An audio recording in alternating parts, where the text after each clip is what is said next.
أعوذ بالله من الشيطان الرجيم بسم الله الرحمن الرحيم الفاتحة بنية ربي والمني والصلاة كلها وإلى حضرة الشيخين رسول الله محمد بن عبد الله صلى الله عليه وسلم وخصوصا الله تعالى بشيخنا وسراجنا المتفرق من برسل المحمد والعبد المحمد والعبد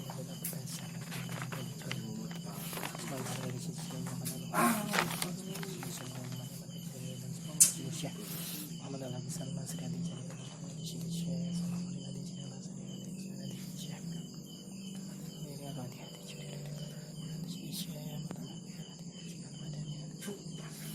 وشلهم وفروعهم ومسيهم مثلا لديهم وكل من مدسبين إلى مجمعين وإلى أطراد نبي المصطفى محمد صلى الله عليه وسلم. الفاتحة. أعوذ بالله من الشيطان الرجيم بسم الله الرحمن الرحيم الحمد لله رب العالمين الرحمن الرحيم مالك يوم الدين إياك نعبد وإياك نستعين اهدنا الصراط المستقيم صراط الذين أنعمت عليهم غير المغضوب عليهم ولا الضالين آمين. اللهم صل على سيدنا محمد الفاتح لما أغلق والخاتم لما سبق ناشر الحق بالحق والهادي إلى صراطك المستقيم وعلى آله حق قدره ومقداره العظيم. بسم الله الرحمن الرحيم قل هو الله أحد الله الصمد لم يلد ولم يولد ولم يكن له كفوا أحد. بسم الله الرحمن الرحيم قل هو الله أحد الله الصمد لم يلد ولم يولد ولم يكن له كفوا أحد. بسم الله الرحمن الرحيم قل هو الله أحد الله الصمد لم يلد ولم يولد ولم يكن له كفوا أحد. سبحان ربك رب العزة عما يصفون وسلام على المرسلين والحمد لله رب العالمين. Bismillahirrahmanirrahim. Assalamualaikum warahmatullahi wabarakatuh. Bismillahirrahmanirrahim. Alhamdulillahirabbil alamin. Alhamdulillahirabbil alamin wa bihi nasta'in wa ala umuri dunya waddin. Wassalatu wassalamu ala asrafil anbiya'i wal mursalin wa ala alihi wa ashabihi ajma'in. Asyhadu an la ilaha illallah wa asyhadu anna Muhammadar Rasulullah. Allahumma salli ala sayyidina Muhammadin al-fatih lima ughliqa wal khatim lima sabaqa nasyiril haqqi bil haqq wal hadi ila siratikal mustaqim wa ala alihi haqqa qadrihi wa miqdarihi al-azim. Wala haula wala quwwata illa billahil aliyyil azim.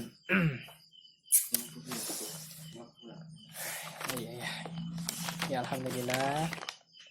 Hari ini seperti biasa kita bertemu kembali dalam acara rutinan Wid Wasifah Hailalah dan pembacaan kitab. Langsung saja kita masuk kitab yang pertama, yaitu Qahwadus Sada atau kitab Kopi Hitam, karya guru kita Syekh Ahmad Ar-Rafiq Ar-Rodi Abijani Al-Fadani radhiyallahu anhu.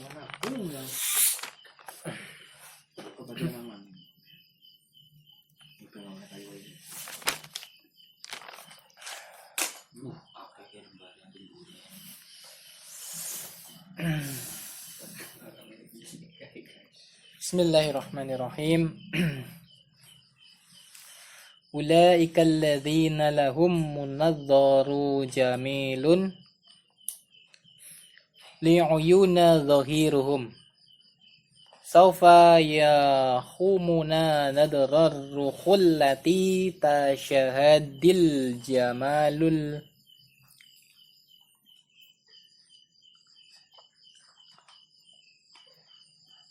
jamalul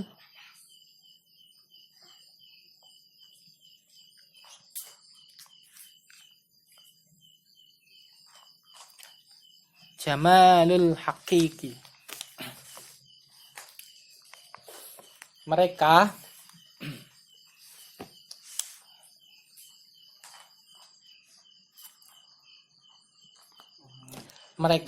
dengan pemandangan yang terlihat indah oleh mata zuhirnya akan membutakan pandangan jiwa yang menghasilkan keindahan yang sesungguhnya. Jadi pandangan jiwa itu akan menghasilkan suatu keindahan yang sesungguhnya. Tapi pandangan itu tertutup oleh pandangan zahirnya. Segala puji bagi Allah atas apa yang Ia tampakkan bagi manusia.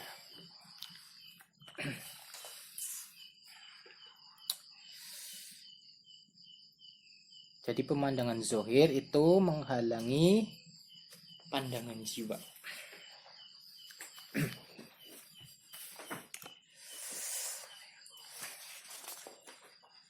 Jadi sebenarnya antara kajian-kajian yang kemarin itu, kajian-kajian yang sebelum-sebelumnya, yang sebelum ini, guru kita itu, Syekh Ahmad Ar-Rafiq itu hanya ingin membawa kita itu pada kesadaran akan pentingnya takwa kepada Allah. Dan begitu pentingnya ikatan ruhaniyah kepada baginda Nabi Muhammad Sallallahu Alaihi Wasallam. Karena nggak sembarangan loh, nggak sembarangan. Ketika orang memahami dan mempelajari sesuatu, tapi orang tersebut itu belum paham akan tujuan dia beragama, akan tujuan dia beribadah, akan tujuan dia berzikir,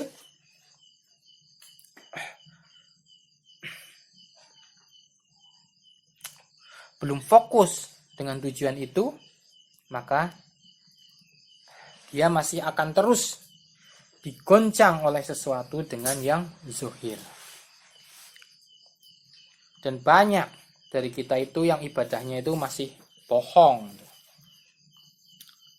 Jadi pentingnya untuk fokus dan paham akan tujuan dari apa yang kita lakukan, yaitu hanya untuk sadar penuh, kesadaran penuh. Jadi menurut kalian itu fana itu apa itu fana? Fana, melebur, bisa. Jadi fana itu adalah tingkat kesadaran yang tinggi. Fana itu tingkat kesadaran yang tinggi, itu fana. Dia sadar, kesadarannya itu tingkat tinggi, itu fana itu. Makanya begitu pentingnya ruhaniyah kita itu sadar dan tersambung kepada baginda Nabi Muhammad Sallallahu Alaihi Wasallam, itu sangat penting. Karena banyak manusia yang mengamalkan suluk, mengamalkan ilmu, mengamalkan ini itu, tapi ruhaniyah mereka itu tidak tersambung kepada baginda Nabi Muhammad Sallallahu Alaihi Wasallam. Banyak itu orang yang seperti itu. Akhirnya ya ketika dia ngamalin sesuatu, ya udah ujung-ujungnya dia urusan dompet, urusan dapur, urusan cewek, urusan duniawi.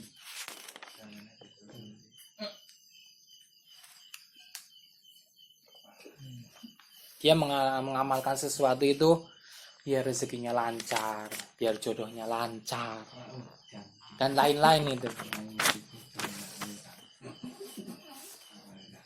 Nah ini nih, yang seperti ini nih, itu orang yang nggak paham. Orang yang nggak paham itu. Orang yang nggak paham akan tujuan hidup.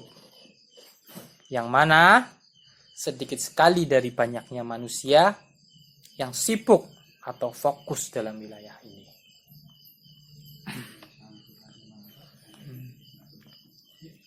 Jadi kita ini terlalu sibuk pada perkara-perkara yang hanya sesuai dengan syahwat nafsu. Contohnya saja kita kerja. Kita kerja itu buat apa sih? Kaya. Buat makan, buat kaya. Begitu kan? Kebanyakan seperti itu.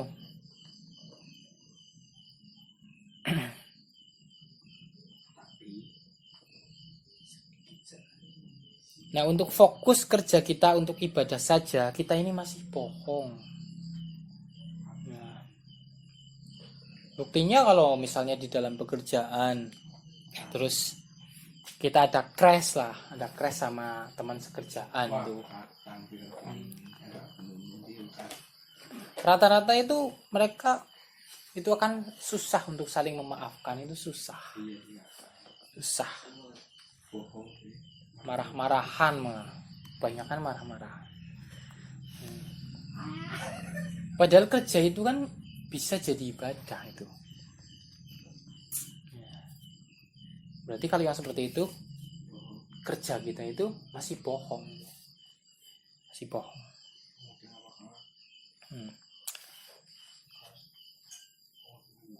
Kita sholat, kita mengucapkan inna sholati wa nusuki wa mahyaya wa mamati. Itu tuh bukan ucapan yang main-main loh. Inna sholati wa nusuki wa mahyaya wa mamati itu bukan ucapan yang main-main. Itu bukan ucapan yang sembarangan. Jiwa kita aja yang masih berat dan kotor serta masih keras, sehingga kita tidak mau sadar pada hal ini. Karena kita memahami agama itu seenak hawa nafsu kita saja.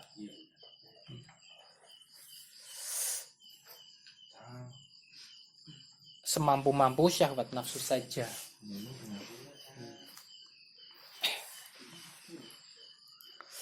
Makanya manusia kalau memahami agama kok seperti itu, ya udah hidupnya ya akan terus diguncang oleh Allah. Manusia contohnya saja seperti sekarang ini, manusia itu dipaksa untuk menerima yang namanya corona.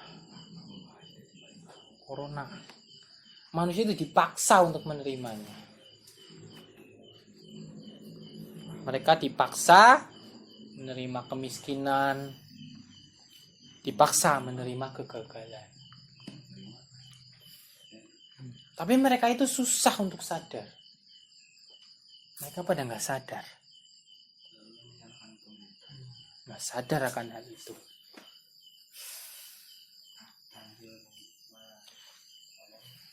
Karena ruhaniyah mereka itu ketika beribadah itu bukan untuk menyambungkan ruhaniyahnya kepada ruhaniyah baginda Nabi Sallallahu Alaihi Wasallam atau fokus kepada Allah, tapi hanya untuk memuaskan syahwat nafsunya saja.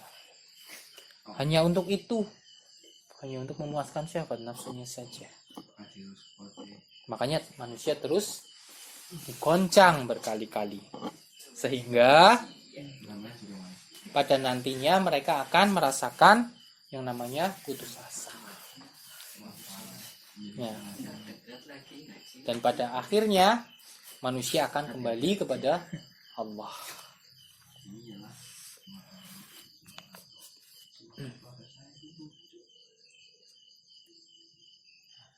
Banyak dari manusia sibuk memperbaiki dirinya, namun lupa membersihkan jiwanya. Sedangkan apapun yang dialami oleh zohir itu akan berbekas di dalam batin. Entah itu hal yang baik ataupun hal yang buruk.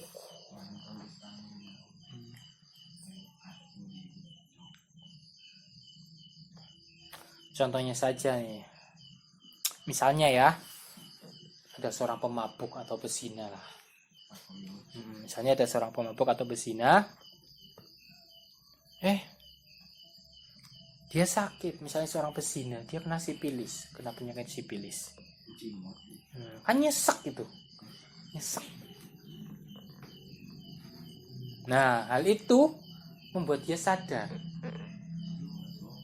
dan tobat. Ini lagi misalnya. Nah, hal itu membuat dia sadar dan tobat. Lalu dia tobat, dia beribadah kepada Allah, semakin lama semakin naik itu. Ibadahnya semakin naik. Girohnya, semangatnya semakin naik. Giroh itu semangat. Nah, lalu dia merasa takwa. Iya, lalu dia merasa takwa. Baru tobat 2 tahun, 3 tahun, dia sudah merasa takwa. Sudah merasa paling takwa malah. Nah ini penyakit ini. Ini yang sebenarnya penyakit ini yang seperti ini.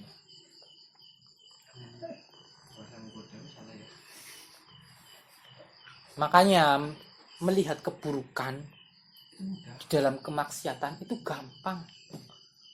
Melihat keburukan di dalam kemaksiatan itu gampang.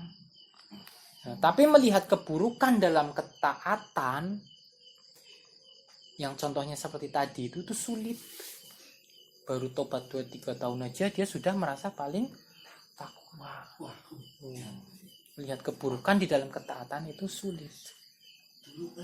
Sulit terlihat itu yang namanya keburukan dalam ketaatan. Makanya masuk thariqah agar semua penyakit-penyakit jiwa itu dikorek bersih nantinya. Korek bersih.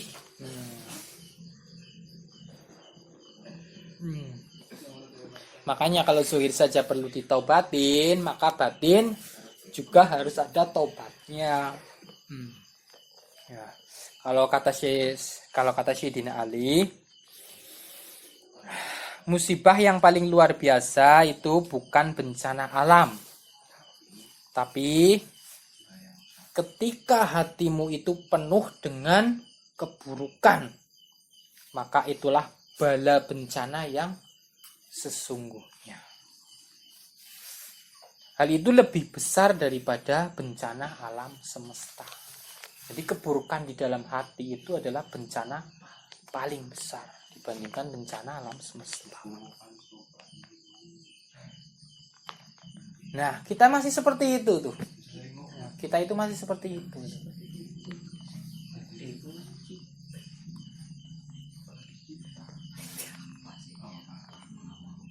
Kita itu masih seperti itu, masih memahami agama secara zahir dan tekstual.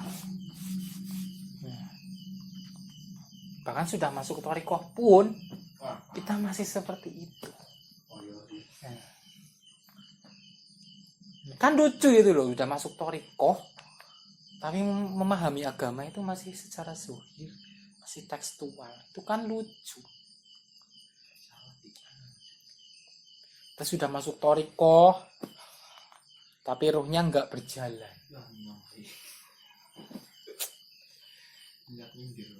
Jadi di mana ruhaniyah thariqahmu itu?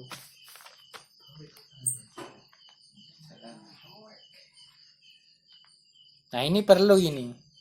Sebagai manusia yang sedang belajar berjalan menuju Allah, itu bertanya kepada hati kita, itu perlu. Nah, bagaimana kualitas dan kuantitas ibadah kita di hadapan Rasulullah? Agar kita itu punya motivasi untuk mencoba belajar lebih dalam lagi. Jadi nggak ada yang namanya ilmu tinggi, itu nggak ada. Ilmu itu Allah berikan kepada orang yang berhak menerimanya, yang pantas menerimanya. Jadi nggak ada ilmu rendah, ilmu tinggi, itu nggak. Kalau orang itu ilmunya itu, orang itu ilmunya itu, berarti emang pantasnya orang itu yang mendapatkan ilmu yang seperti itu. Pantasnya dia mendapatkan ilmu yang seperti itu. Jadi nggak ada ilmu tinggi, nggak ada ilmu rendah. Tapi adanya adalah kepantasan seseorang untuk mendapatkan suatu ilmu. Karena Allah sendiri yang menentukan seberapa pantaskah orang itu mendapatkan suatu ilmu.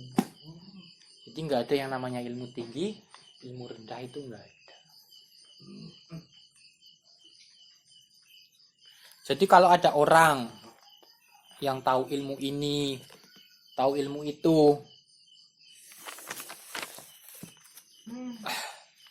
sedangkan tidak ada maksudnya, lalu ada orang yang tidak bisa seperti itu. Ada orang yang tahu ilmu ini, tahu ilmu itu. Nah, ada juga orang yang tidak tahu ilmu ini, tidak tahu ilmu itu. Berarti memang itu bukan kadarnya, bukan kepantasannya dia untuk mendapatkan ilmu seperti itu. Iya. Itu belum pantas berarti. Jangan dipaksa. Ya nggak perlu dipaksa, karena Allah sudah menentukan kadarnya, sudah menentukan kepantasannya. Itu bukan haknya orang itu.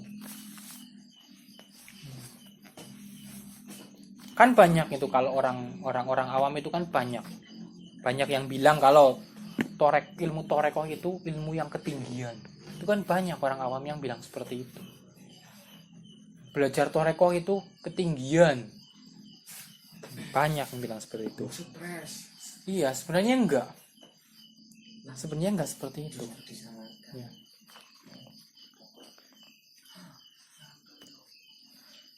Ilmu itu kan Allah yang berikan kepada siapa yang berhak menerimanya.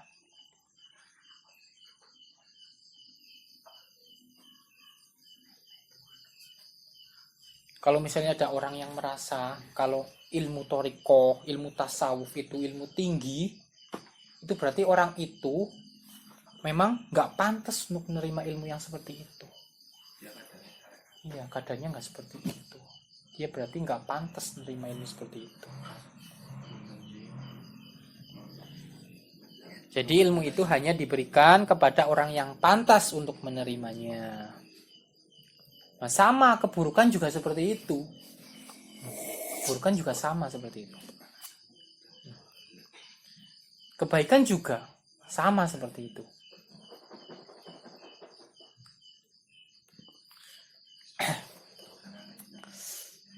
Makanya kalau secara pandangan zohir ini ya, preman itu kan rata-rata kelihatannya itu mukanya jelek-jelek, seram-seram kan. Rata-rata preman itu kalau secara pandangan zohir itu mukanya kebanyakan sangar-sangar dan jelek-jelek. Itu kebanyakan.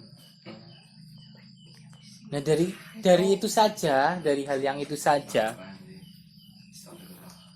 itu harusnya kita itu berpikir loh. Ya, kita harusnya berpikir dan merenung. Kalau hal yang umum saja seperti itu, apalagi hal yang khusus.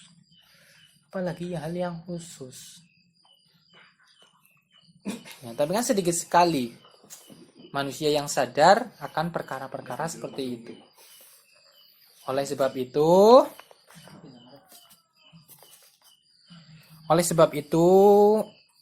itulah manusia pandangannya terhijab atas sesuatu yang harusnya pandangan itu tertuju. Nah, kita masih sibuk saja dengan melihat perkara zohir. Nah, bukannya salah melihat perkara secara zohir itu, bukannya salah. Tapi baiknya zohir itu menjadi hasanah. Dan buruknya zohir hanya untuk ditaubati. Baiknya zohir itu menjadi hasanah atau kebaikan, tapi buruknya zohir itu hanya untuk ditobati.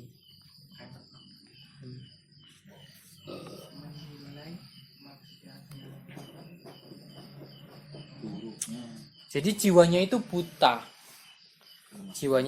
karena hanya sibuk pada perkara-perkara yang zohir saja. Kalau orang yang terlalu sibuk dengan perkara zohir, maka jiwanya itu buta.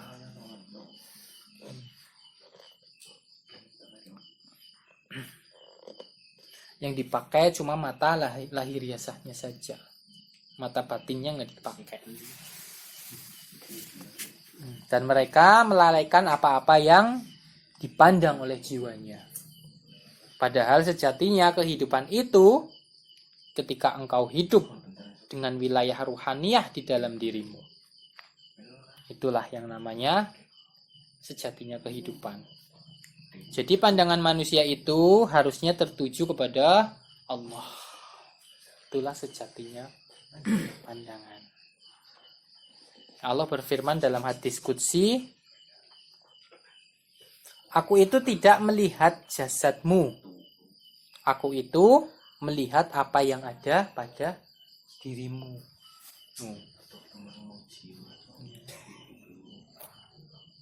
Jadi ibadah zohir itu untuk diri kita sendiri. Nah, untuk Allah apa?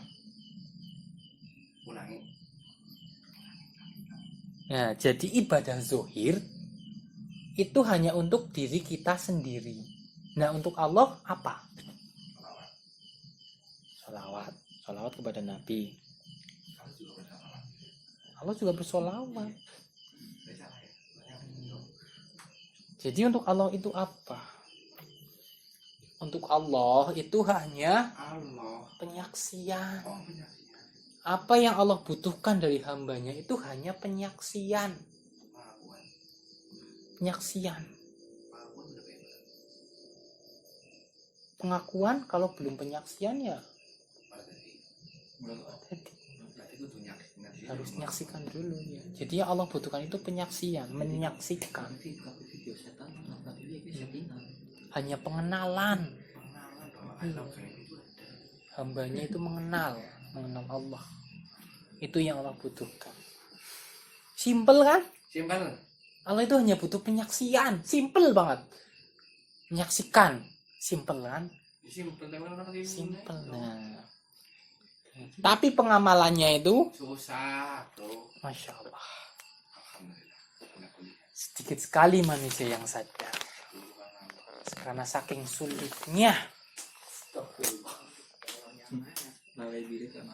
Jadi zuhir manusia ketika melakukan kebaikan itu hanya untuk hasanah saja. Kalau melakukan keburukan ya taubat. Taubat. Lupa sholat ya kodok. Lupa wirid ya kodok. Tapi hal itu kan semuanya itu kan berbekas. Berbekas di batin itu berbekas. Di hati kita itu berbekas. Sehingga itu lama-lama akan menjadi tebal dan menjadi hijab. Yang mana akan menjauhkan dari bimbingan untuk menuju kepada Allah. Bahkan bagi dia yang susah dinasehati. Namun bisa jadi ketika engkau melakukan kebaikan secara zohir, lalu dia bisa berbekas buruk di dalam batin. Nah, bisa jadi orang melakukan kebaikan secara zohir itu berbekas keburukan di dalam batin. Itu bisa.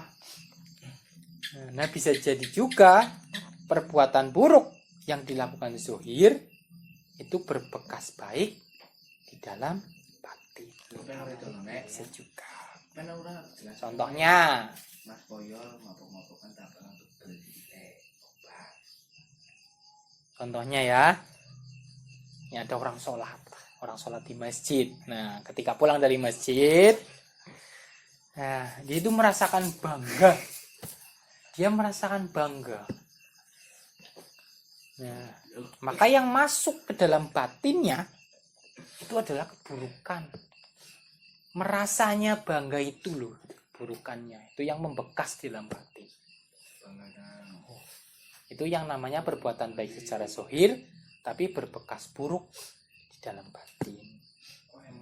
Nah, untuk yang perbuatan buruk tapi berbekas baik di dalam batin, contohnya ada seorang pemabuk. Nah, seorang pemabuk lalu dia tobat. Nah, dan dia paham bahwasanya menuju Allah itu tidak mudah. Nah, sehingga dia menjadi seorang yang pemaaf. Tidak mudah memvonis orang. Tidak mudah memvonis bid'ah lah, syirik lah, haram lah. Tidak mudah memvonis seperti itu. Nah, kefahamannya itulah keburukan yang berbekas kebaikan di dalam batin. Nah, kefahamannya itu, kesadarannya itu yang berbekas baik di dalam batin.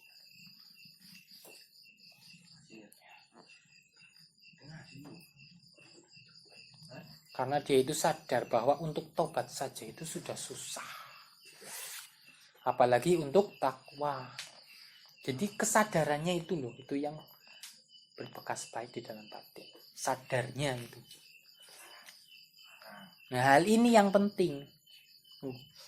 Rahmat-rahmat zaman sekarang ini, rahmat-rahmat itu sudah mulai hilang.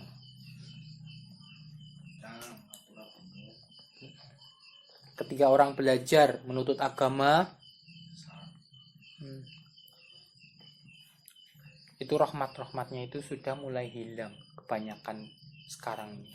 Dikit-dikit membid'ahkan, dikit-dikit mensyirikkan, dikit-dikit mengharamkan. Rahmatnya itu sudah mulai hilang. Karena itu tergantung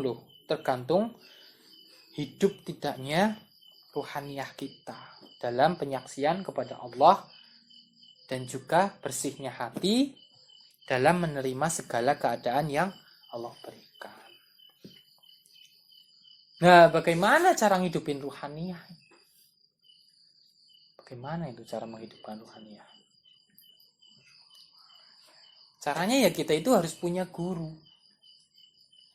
Kita harus punya guru. Tentu saja guru yang kamil. Kamil mukamil. Kamil mukamil. Ketika kita punya guru, maka ruhaniyah kita itu sudah mulai hidup. Jadi kalau kita punya guru, baru punya guru, itu ruhaniyah kita itu sudah mulai hidup. Baru mulai hidup itu. Baru punya saja itu sudah mulai hidup. Tapi belum berjalan. Kita kan baru punya guru. Itu sudah mulai hidup itu. Tapi belum berjalan. Ini kan banyak kalau sama guru itu ngomongnya saja sami'na wa ata'na. Tapi perkataan guru dipikirin dulu. Dipikirin. Ini gurunya ngomong ini. Dipikirin. Oh, ini benar enggak ya guru ngomong gini?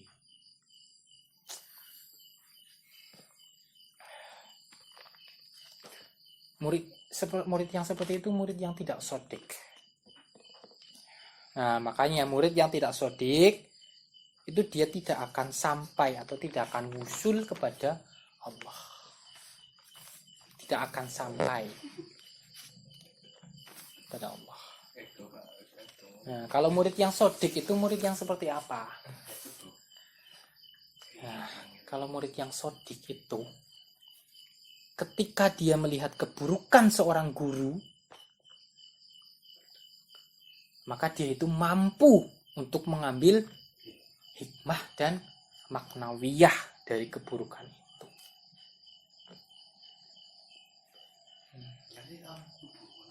Maka itu akan menjadi jalan wusulnya kepada Allah.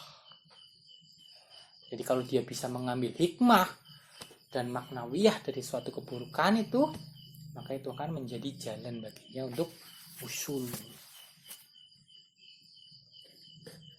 Nah, ini punya guru, katanya sami'na wa ata'na, disuruh baca ini nggak dibaca, suruh wirid ini nggak wirid. Astaga, itu saya itu. Sayangnya panjang.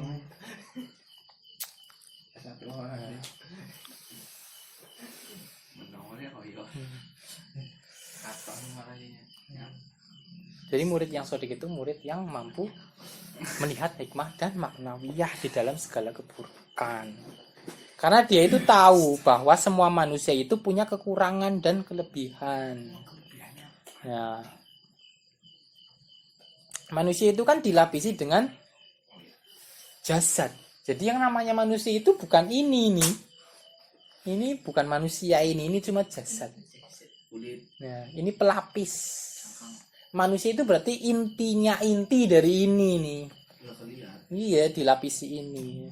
Jadi manusia itu dilapisi dengan jasad yang memiliki kekurangan.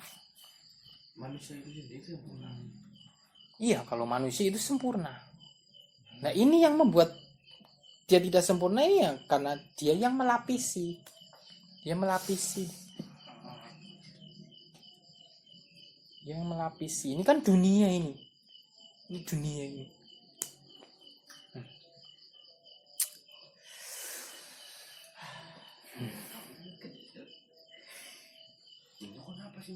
Manusia itu dilapisi dengan jasad yang memiliki kekurangan sehingga dia sadar bahwa manusia itu pasti memiliki kelemahan walaupun dia itu seorang syekh. Jadi dia itu sadar walaupun ada seorang syekh, manusia itu pasti tetap punya kekurangan. Tapi kan dia sadar. Sehingga dia sadar bahwa yang namanya kekurangan manusia itu hanya untuk dimaafkan dan dimaklumi. Nah, seperti contoh ketika Imam Jalaluddin Rumi disuruh untuk membeli arak oleh gurunya. Nah, pernah suatu ketika Jalaluddin Rumi itu disuruh gurunya itu untuk membeli arak. Berangkat. Nah, dia tidak berpikir. Dia sami'na wa ata'na. Karena hatinya itu bersih. Nah, ruhaniyahnya hidup. Husnuzonnya itu tinggi. Husnuzonnya kepada gurunya itu tinggi. Iya, prasangka baiknya itu tinggi. Dia sadar bahwa baik dan buruk yang datang kepadanya. Tapi bagaimana dia berjalan dengan itu kepada Allah. Dia sadar yang datang kepadanya itu ada baik dan ada buruk. Tapi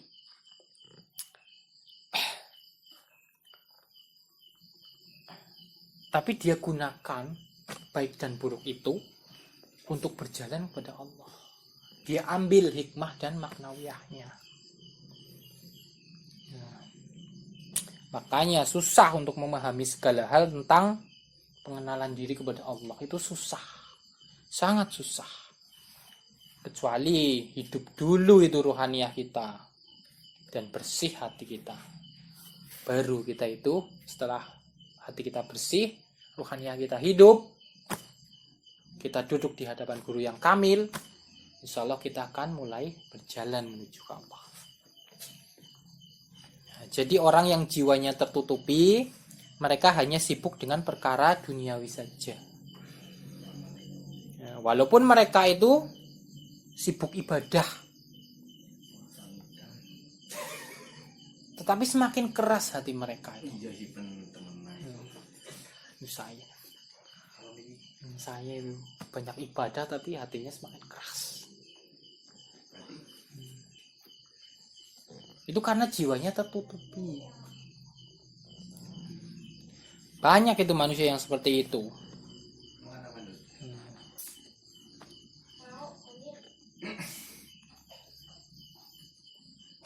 Contohnya saja yang sebelah itu loh. Siwa,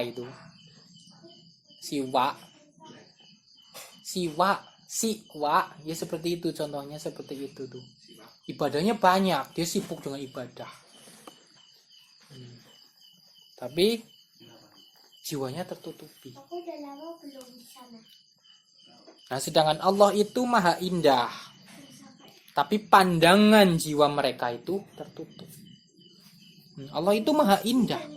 Tapi pandangan jiwa manusia itu tertutup dari hal itu. Tertutup karena tertutup oleh pandangan zuhir. Nah, Allah berfirman dalam hadis qudsi, Innallaha jamil yuhibbul jamal. Itu dalam ini di kitab ini ada kitab 40 pelita Tijaniyah ada. Innallaha jamil yuhibbul jamal.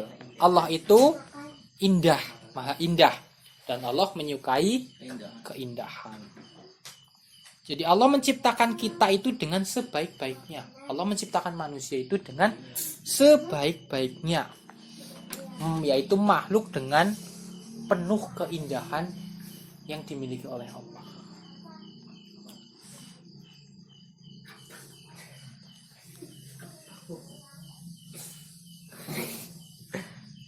Allah itu menciptakan manusia itu dengan sebaik-baiknya makhluk. Yaitu dengan penuh keindahan yang Allah miliki. Dengan keindahan yang Allah miliki, Allah ciptakan makhluk yang namanya manusia.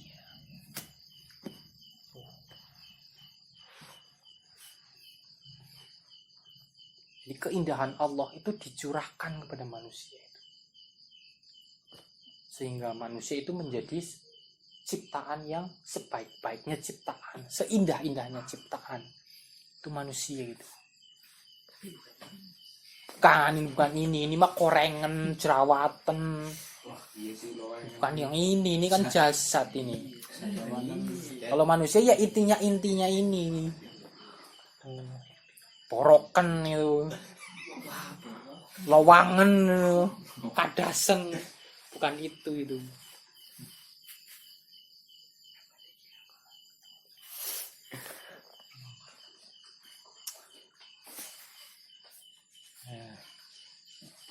Jadi keindahan Allah itu dicurahkan itu.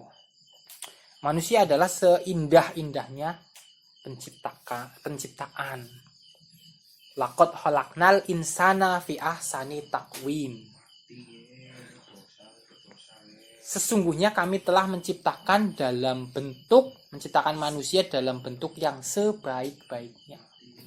Laqad khalaqnal insana fi ahsani taqwim. Nah, Allah berfirman, wa laqad karamna bani adama wa hamalnahum fil barri wal bahri wa razaqnahum minat thayyibati wa fadhalnahum ala hasyirim miman khalaqna tafdhila. Dan sesungguhnya telah kami muliakan anak-anak Adam. Kami angkut mereka di daratan dan di lautan. Kami beri mereka rizki dari yang baik. Dan kami lebihkan mereka dengan kelebihan yang sempurna atas kebanyakan makhluk yang telah kami ciptakan. Jadi manusia itu diciptakan melebihi makhluk ciptaan Allah yang lain. Itu manusia itu. Quran surat Al-Isra ayat 70. Nah, tapi kan banyak manusia yang lalai itu. Manusia diciptakan seperti itu, tapi banyak manusia yang lalai. Lalai akan tujuan hidupnya. Nah, padahal Allah itu telah berfirman, "Wa ma khalaqtul jinna wal insa illa liya'budun." Nah, jadi betapa susahnya itu loh perjalanan ketakwaan kita ini kepada Allah. Itu sangat susah. Namun atas anugerah nikmat yang luar biasa ini, banyak sekali di antara kita yang lalai, bahkan berpaling dari wajah Allah yang Maha Agung. Sedangkan orang-orang yang diberi petunjuk, mereka itu bergetar hatinya. Orang-orang yang diberi petunjuk itu bergetar hatinya. Innamal mu'minuna alladzina idza dzukira lahu wajilat qulubuhum wa idza tilyat alaihim ayatuhu zadatuhum limanu wa ala rabbihim yatawakkalun. Sesungguhnya orang-orang yang beriman ialah mereka yang bila disebut nama Allah gemetarlah hati mereka. Itu yang dinamakan orang yang beriman. Dan apabila dibacakan ayat-ayatnya, bertambahlah iman mereka. Maksudnya itu makin mengenal. Bertambahlah iman mereka karenanya. Dan hanya kepada Tuhanlah mereka bertawakal.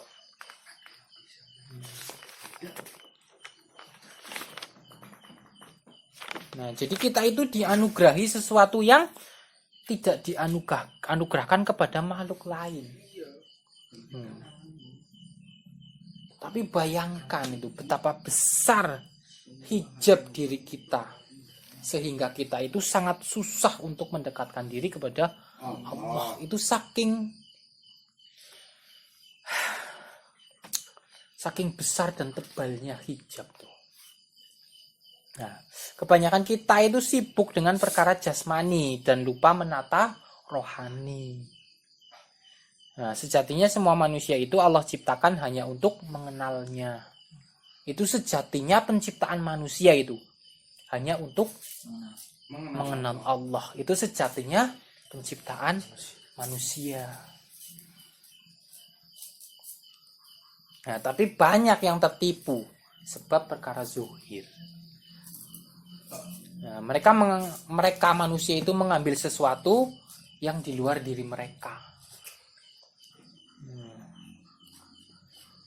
Nah, kalau kita mau merenung nih ya, sejak awal kajian ini,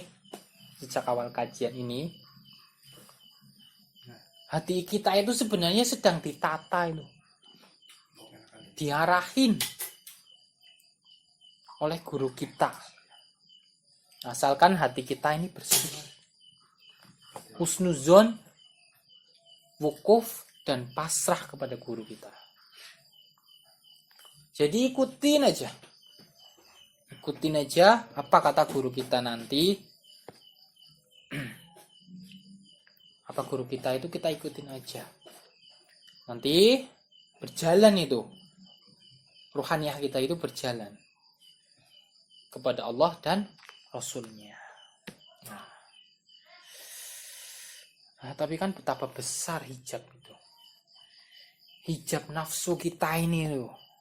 Betapa besarnya. Nauzubillah. Ya.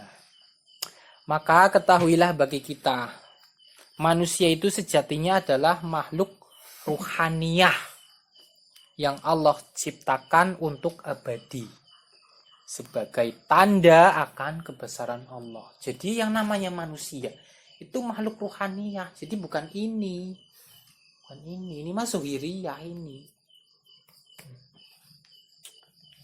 Oleh sebab itu manusia diberi akal dan hati.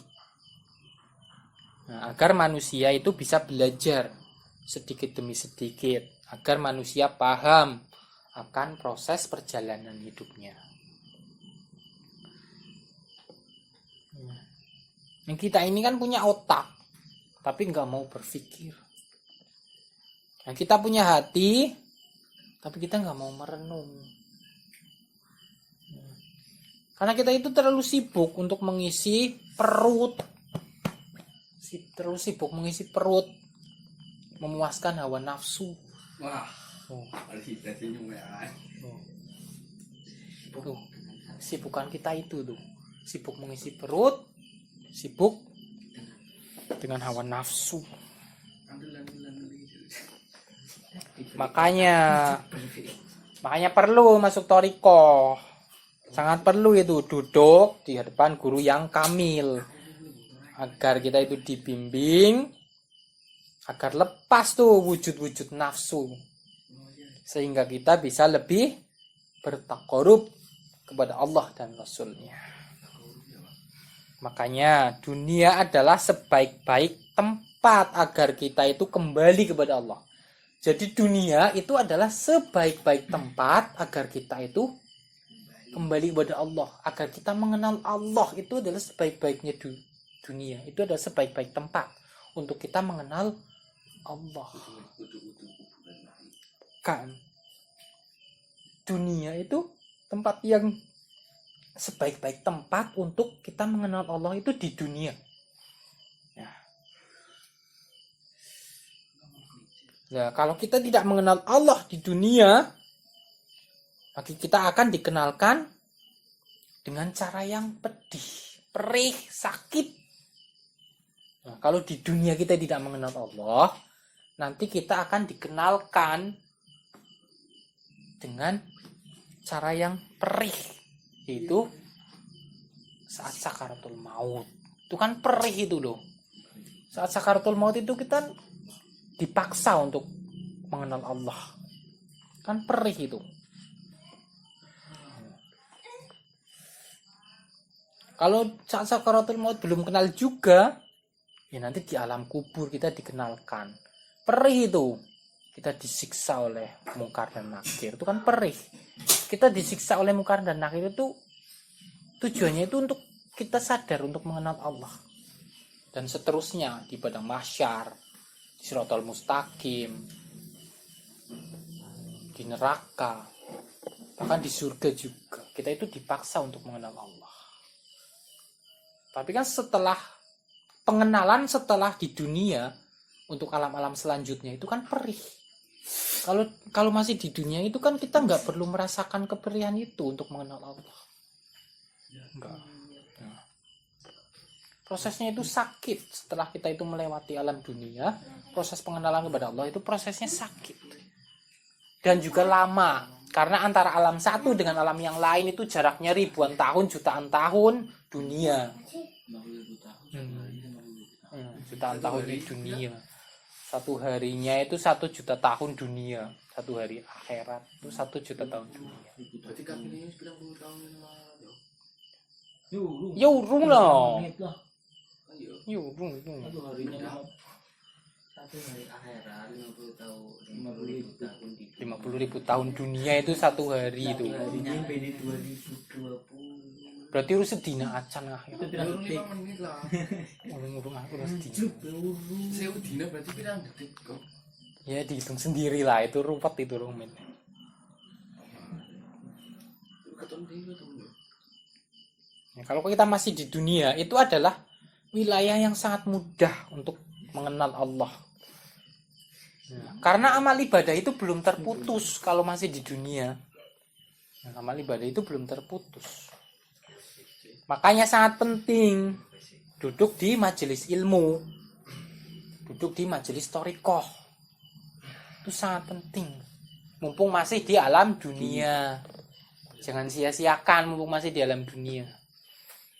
Nah, banyak dari kita itu sering terlelap dengan banyaknya khayalan dan keinginan yang semu. Sehingga kita itu merasa bahwa kita itu selamanya ada di dunia yang fana ini. Kita itu banyak berkhayal, banyak keinginan semu. Sehingga itu merasa kita itu akan hidup selamanya di dunia. Makanya Allah itu, oleh sebab itu Allah buat Enggak suka es krim. dunia itu menjadi darul bala. Agar manusia itu tidak bergantung kepada dunia. Sebenarnya itu. Allah menjadikan dunia itu darul bala. Itu supaya manusia itu tidak tergantung pada dunia. Sebenarnya itu. Milik kita. Tapi walaupun begitu, walaupun dunia itu sudah dijadikan darul bala, itu masih banyak yang cinta dunia itu. Masih banyak itu.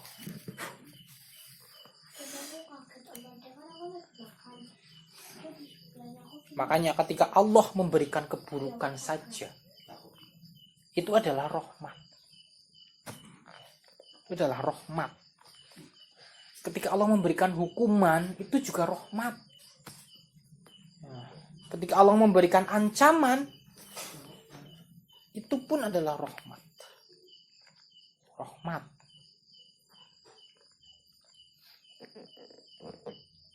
Hukumannya Allah berikan itu karena cinta. Cobaannya Allah berikan itu juga karena cintanya kepada hambanya. Ancamannya Allah berikan itu juga sama karena cintanya Allah kepada hambanya. Itu adalah tanda bahwa Allah itu tidak mau diduakan. Makanya Allah guncang agar hamba itu kembali kepada Allah.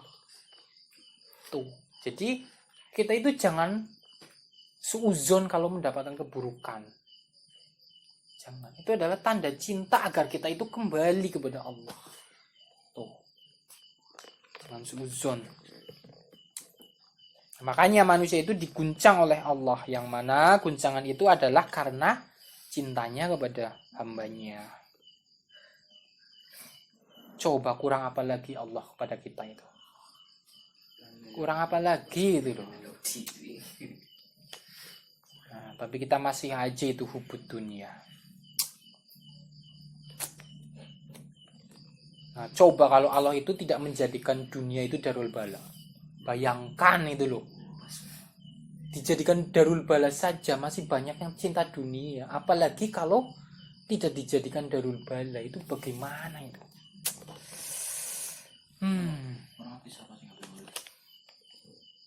Mungkin banyak orang yang menganggap dirinya itu dewa, itu menganggap dirinya Tuhan. Innalillahi wa inna ilaihi raji'un. Nah, kalau kita mau merenungi betapa berat itu perjuangan guru-guru kita itu untuk terus takarrub kepada Allah Subhanahu wa taala. Kita punya guru, kita renungi. Jadi betapa beratnya itu loh perjuangan guru-guru kita itu untuk terus takarrub kepada Allah. Untuk tidak berpaling kepada selain Allah. Itu berat itu. Jadi manusia itu harus sibuk kepada ruhaniyahnya agar dia bisa menapaki sejengkal demi sejengkal, selangkah demi selangkah kehidupannya, dan dia mengambil hikmah dan maknawiyah untuk menuju Allah dalam ketaatan dan takwa, sehingga jiwanya terbimbing dan berusaha untuk tidak terlepas sedetik pun atau sedikit pun dari Allah. Jadi manusia itu harus fokus dengan tujuannya. Kalau nggak fokus, nah mau kemana? Kalau nggak fokus sama tujuannya. Manusia itu hanya dihadapkan dengan dua dorongan, yaitu hawa nafsu dan Allah. Manusia itu hanya dihadapkan dengan dua dorongan, hawa nafsu dan Allah. Kalau kata Dr. Quraish Shihab, akal dan hati manusia itu ditempa dengan dua hal. Nah, jadi bagaimana manusia itu bisa memiliki akal? Bagaimana manusia itu bisa memiliki adab?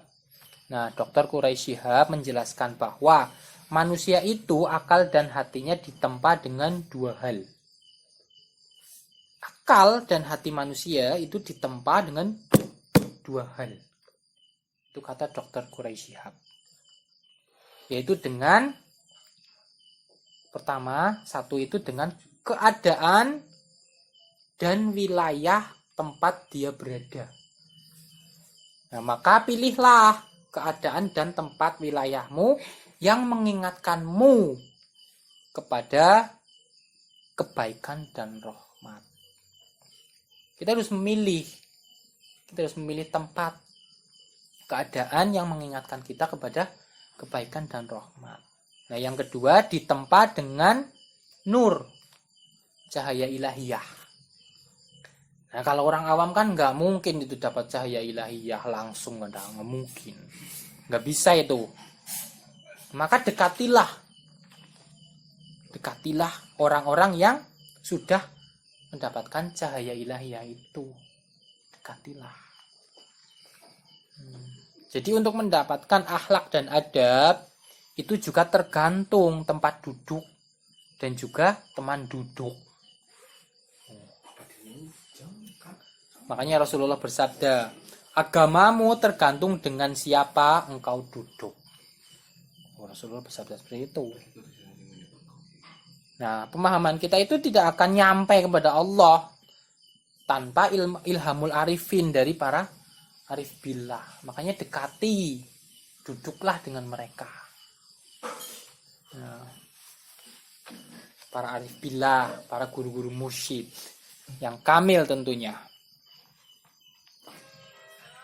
Kalau nggak seperti itu ya siap-siap saja kita itu diguncang terus-menerus dengan perkara zuhir. Allah akan bikin kagum dengan perkara-perkara zuhir.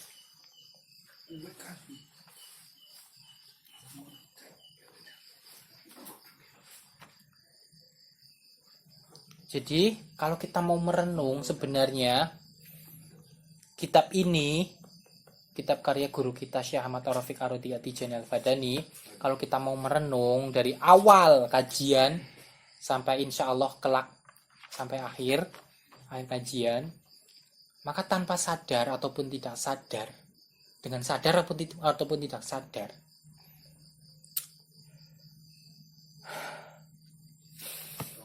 jiwa kita itu akan dirubah, diarahkan perlahan-lahan untuk masuk ke dalam rahmatnya Allah. bila kita menerima dengan khusyuk, dengan arahan dari guru kita. Karena sejatinya jiwa manusia itu menangis dan haus akan bimbingan. Nah, tapi karena ego dan aniniah lah manusia itu yang membuat mereka sulit menerima. Jadi karena ego dan aniniah atau keaku-akuan, jadi manusia itu sulit menerima. Nah, jadi jiwa manusia itu rapuh loh sebenarnya loh. Jiwa manusia itu rapuh bila tidak ada pegangan rohani ya, bila tidak ada pegangan rohani untuk berpijak, itu jiwa manusia itu rapuh. Nah, sebab itulah iman menjelaskan tentang ketauhidan dan Islam menjelaskan tentang torik atau perjalanan amal dengan iman. Itu iman dan Islam. Jadi ihsan itu menjelaskan tentang perjalanan amalnya iman dan Islam. Iman itu amal hati, Islam itu amal zohiriyah. Nah, ihsan itu yang menjelaskan itu. Ihsan yang menjelaskan keduanya itu. Sebagaimana hadis Nabi, ihsan adalah engkau menyembah Allah seakan-akan engkau melihatnya. Maka bila engkau tidak melihatnya, maka sesungguhnya Allah itu melihatmu. Hadis riwayat Muslim. Nah, memahami ihsan ini tidak bisa dipahami secara zohiriyah. Itu nggak bisa. Ditelaah sendiri, dipelajari sendiri itu nggak bisa. Perlu bimbingan mursyid yang mengerti jalan-jalan untuk ma'rifah. Nah, sehingga mereka yang tidak memiliki guru dan mempelajarinya sendiri, mereka itu akan tersesat. Dan manusia-manusia yang tersesat itu akan menjadi fitnah bagi orang-orang yang bertorikoh. Nah, ulama-ulama yang hasud itu mengambil fitnah ini nih. Menjadi dalil dan dalih untuk menyerang torikoh itu sendiri. Ulama yang hasud itu mengambil fitnah ini. Wah, torikoh sesat. Wah, torikoh syirik. Padahal itu karena oknum yang tersesat. Bukan dari ajaran torikohnya itu. Karena sedikit pun ajaran torikoh itu tidak keluar dari syariat. Sejatinya orang-orang yang sesat itu ialah mereka yang mempelajari sendiri tanpa guru mursyid. Nah, lalu mereka itu berhayal dengan nafsunya, ingin sakti, ingin dikjaya, ingin karomah. Itu orang yang belajar sendiri itu yang menjadi fitnah, mencemarkan nama baik torikoh, itu yang seperti itu tuh. Orang yang tersesat itu.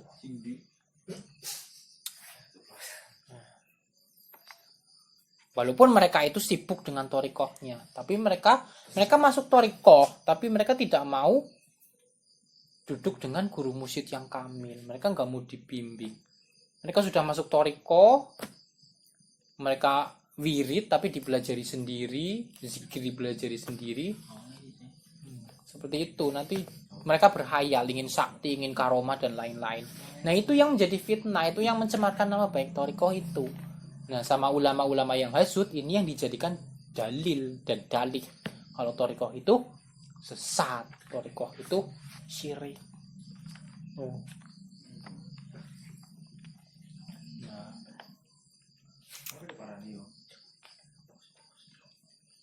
Nah, bila mereka karena ruhaniyah mereka itu tidak hidup, maka sejatinya mereka itu dalam kepalsuan yang nyata.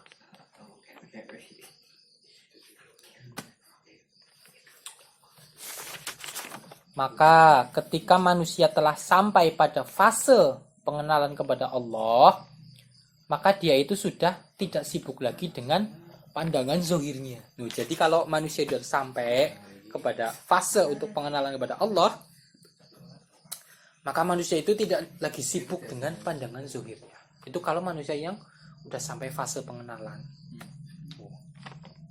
Dia tidak mudah goyah, tidak mudah kagetan, tidak mudah cegukan, tidak mudah celeng, tidak mudah oleng. Itu orang yang sudah sampai pada pengenalan kepada Allah. Tidak mudah goyah, tidak mudah kagetan, tidak mudah cegukan, baik dengan hal yang baik ataupun dengan hal yang buruk. Karena sejatinya dia itu melihat keindahan Sang Maha Indah. Sehingga jika dia menegur orang, maka ia menegur dengan kemaha indahannya. Jika dia menasehati seseorang, maka ia menasehati dengan kemaha indahannya. Dan dia itu mengajak juga dengan kemaha indahannya, yaitu Allah yang Maha Indah.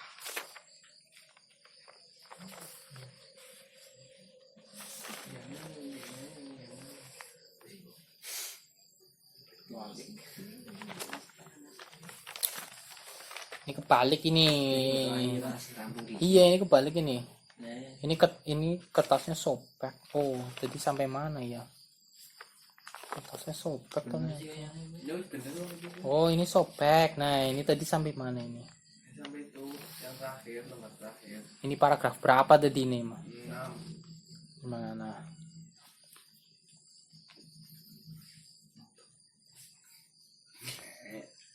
Oh, ini.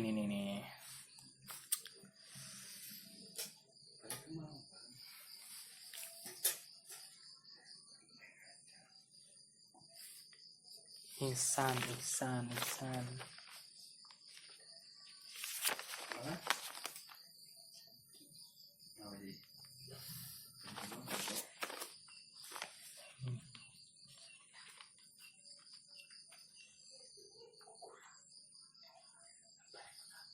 Tadi yang sampai ini ya, yang Dr. Quraisy Shihab. Oh iya, yang manusia itu diguncang dengan dua hal tadi ya.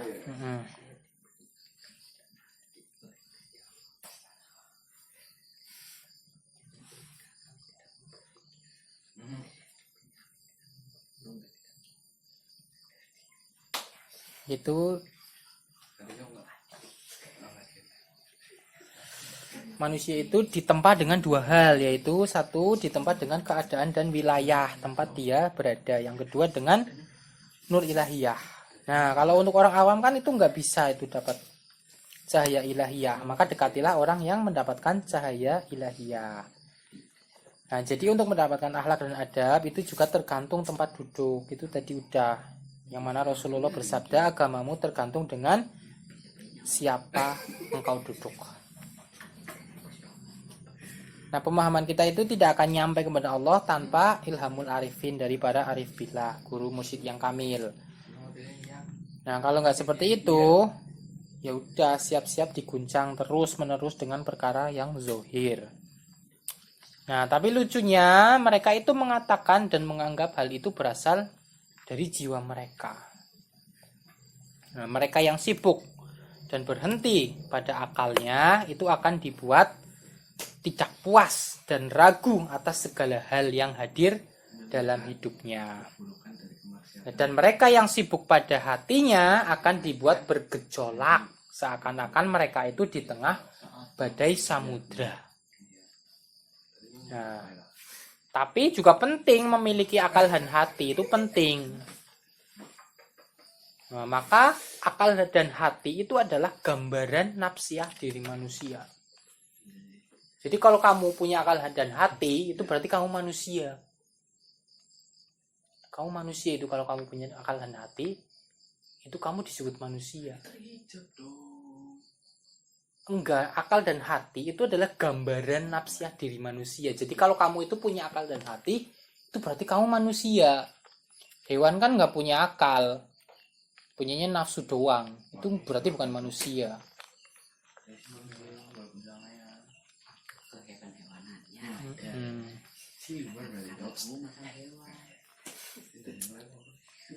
Oleh sebab itu Thariqah mengajarkan untuk wukuf di hadapan para muqaddam dan mursyid yang kamil agar ruhaniyah kita itu dibimbing.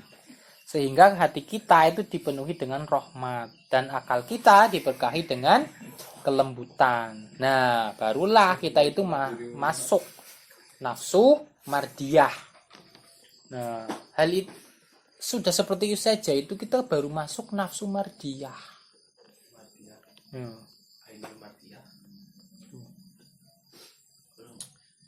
Saat hati kita itu dipenuhi dengan rahmat dan akal kita itu diberkahi dengan kelembutan, itu kita baru masuk yang namanya nafsu mardiyah. Lalu naik lagi nafsu yang berikutnya sampai 7 itu. Nanti pada akhirnya nafsu-nafsu itu akan dibuang. Hingga yang tersisa itu adalah nafs diri. Yang tersisa terakhir itu adalah nafs diri. Nah, kalau udah seperti itu baru man ro'ani faqad ro'al haq. Man arofa nafsah, man arofa robbah. Nah, kalau udah seperti itu, baru itu seperti itu. Kalau sudah nafs diri, baru seperti itu. Man ro'ani faqad ro'al haq, man arofa nafsah, man arofa robbah. Barang siapa melihatku, kata Rasulullah, maka dia sama saja melihat al-haq atau Allah. Nah, barang siapa yang mengenal dirinya, maka dia mengenal Tuhannya. Nah, luar biasa perkataan Rasulullah ini, perkataan yang luar biasa. Lah kita itu kebanyakan kita itu berhenti di perkara zuhir. Nah, terus kapan kita mau nyampe kepada baginda Nabi itu kapan? Kalau kita itu cuma berhenti pada perkara zuhir, kapan kita akan nyampe ke baginda Nabi? Kapan itu pertanyaannya, kapan?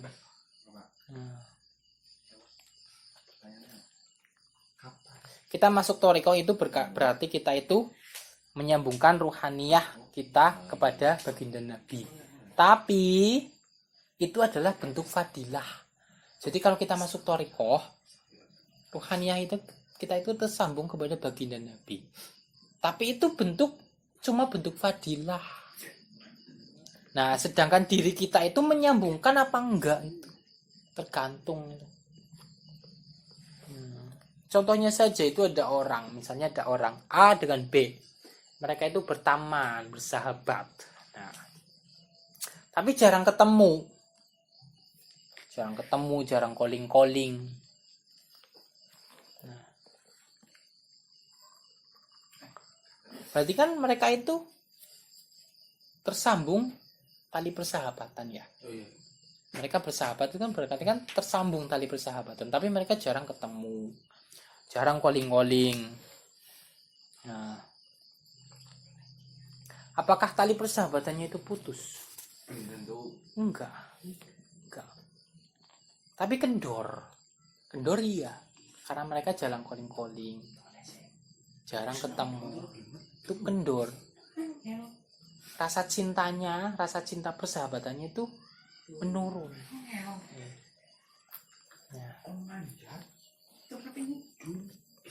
Ya. Kalau yang kendor seperti itu pasti jarang ingat itu. Antara si A dan si B itu pasti jarang mengingat. Ingat tapi jarang. Nah, tapi kalau yang tali persahabatannya kuat itu pasti sering ingat. Iya, walaupun terbentang jarak, tapi sering calling, sering ketemu. Itu tali persahabatannya kuat, pasti sering ingat.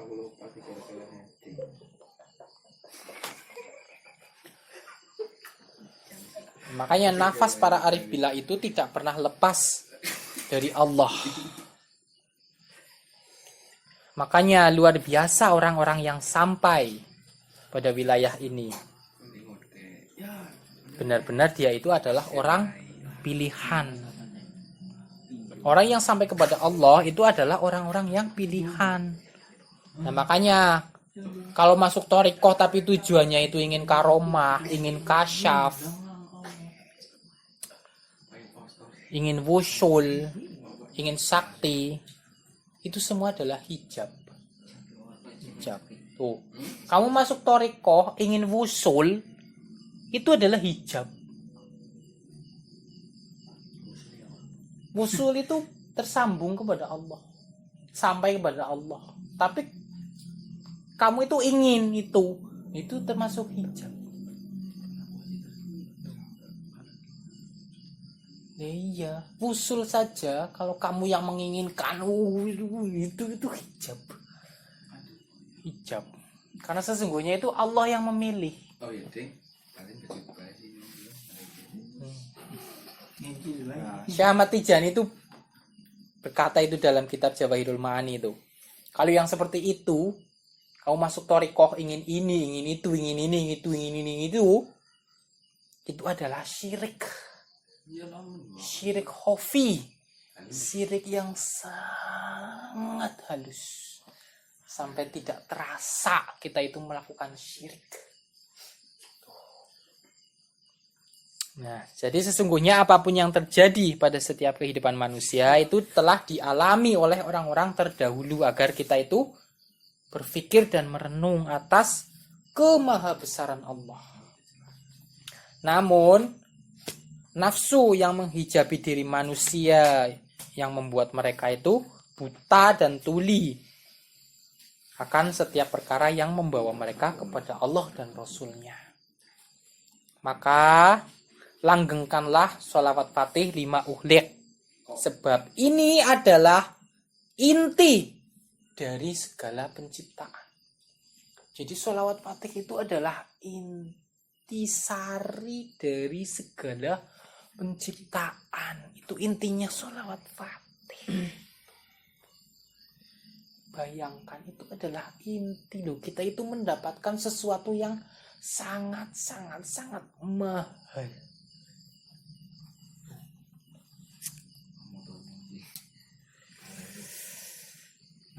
Nah, mereka yang kembali kepada sholawat fatih 5 uhliqo, sejatinya mereka itu kembali kepada inti dari penciptaannya itu sendiri. Inti dari penciptaan mereka, inti dari penciptaan manusia itu sholawat fatih. Nah, sholawat fatih 5 uhliq akan membuka rahasia zohir dan batinmu bila engkau wukuf dengannya. Wukuf itu diam. Kamu diam dengan sholawat fatih. Nanti sholawat fatih itu akan membuka zohir dan batin. Rahasia zohir dan batin itu terbuka dengan sholawat fatih. Nah, dan tidaklah Allah memberikan kepada hamba yang membacanya kecuali cinta nabimu. Cinta yang khusus. Tidak akan Allah berikan kepada pembaca sholat fatih kecuali itu adalah cinta nabimu, cinta yang khusus. Ya, Nabi itu cinta kepada semua makhluk, tapi bagi pembaca sholat fatih khusus, dia itu akan mendapatkan cinta yang khusus. Nah, ini yang tadi ya, yang udah tadi yang sopek ini tadi ya. Jadi sungguh kitab atau kajian ini bila kita mau merenungi mulai dari awal sampai akhir, kita itu tanpa sadar atau tidak, jiwa kita itu akan dirubah perlahan-lahan untuk masuk ke dalam rahmatnya. Bila kamu menerimanya dan khusyuk dengan arahannya. Yang tadi ini. Maka ketika manusia telah sampai pada fase pengenalan kepada Allah, maka dia itu sudah tidak sibuk lagi dengan pandangan zuhirnya. Dia tidak mudah goyah, tidak mudah kaget, tidak mudah cekukan dengan hal yang baik ataupun buruk. Karena sejatinya dia itu melihat keindahan Sang Maha Indah. Sehingga jika dia menegur, maka ia menegur dengan kemahaindahannya. Jika dia menasehati, maka ia menasehati dengan kemahaindahannya. Dan jika dia mengajak, maka dia mengajak dengan kemahaindahannya, yaitu Allah yang Maha Indah. Wallahu a'lam bishawab. Wabillahi taufiq wal hidayah. Wassalamualaikum warahmatullahi wabarakatuh. Waalaikumsalam warahmatullahi wabarakatuh. اللهم صل على سيدنا محمد الفاتح لما أغلق والخاتم لما سبق ناصر الحق بالحق والهادي إلى صراطك المستقيم وعلى آله حق قدره ومقداره العظيم Allah wujud kidampak mukhalafatul hawadisi qiyamuhu binafsihi wadaniya qudrat iradat ilmu hayan sama basar kalam qadirun muriduna ilmun hayyun sami'un basirun mutakalimun Allahumma salli ala sayyidina Muhammadin al-fatih lima ulik wal khatimi lima sabaqa nasyiril haqqi bil haqq wal hadi ila siratikal mustaqim fala alihi haqqa qadrihi wa miqdarihi al-azim